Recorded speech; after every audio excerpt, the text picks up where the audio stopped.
peas sprouted, are ready to be planted. It's raining and it's the best time to get them started.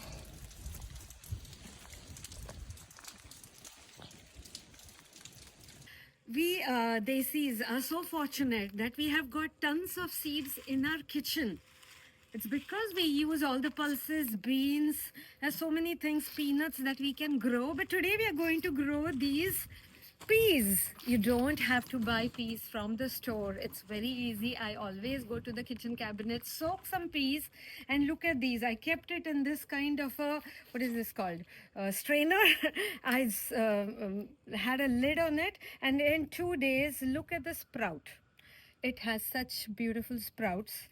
Right now, the tip for peas, it's easily grown from the kitchen cabinet. You don't have to buy the seeds. The second one is, we are in zone 7-8. The best time to grow peas is going to be early spring. Don't wait for the spring to happen. I know the frost is coming. That's absolutely fine for peas. Peas love cold weather. The third tip, peas do not like too much water. Okay, so I have this 70% compost and the rest is topsoil. Use loose. Look at the quality of the soil. It's loose, it's not hard. And then I'm aerating it. And make rows. Make rows, yes. I did the video in Marathi. I didn't make any good rows. So just quick, I'm using a kitchen equipment. I don't even have the garden. I have it, but it's in a bigger garden. So I'm just going to make rows. Remember, this is a creeper. You can grow the peas for the leaves as well. So that's also very nutritious. Peas do freeze very well. So if you have excessive pea plants, that's also good. By the way, peas are creepers.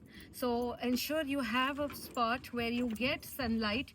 Oops, that is not good. And not going to grow. how tall? How tall? It grows more than 5 feet, I would say 5 feet. So I'm going to tie these. If you don't tie, that is fine too. In India, the people who do farming, they don't go and tie all day. It's considered to be a cover crop, so they just have this grown in where is there a spot like this. This is way too close, but it's fine, it still grows. I can come back because we don't know if every pod will grow or not. Okay, some of them have sprouted very well. They will grow, it's guaranteed to grow, but you never know, it might die. And then you just cover it lightly. Do not put it too deep in the soil, because it do need some sunlight. When the pod goes too deep, the chances of it sprouting reduces. So half an inch is well enough. So that's how I'm covering it up. So do grow along with us. Let us know if all these videos are helping. It's just about motivating each other and growing together. Gardening is fun together as well. It's a therapy. So this is what we are doing. Do not wait until it's too late. You don't have to buy the seeds. They are readily available. And then call us for some chat, okay? Parimal has that. That's his... Our calendar is open for all invitations. But happy gardening. It's fun. Let's do it together. Thanks for watching. Bye.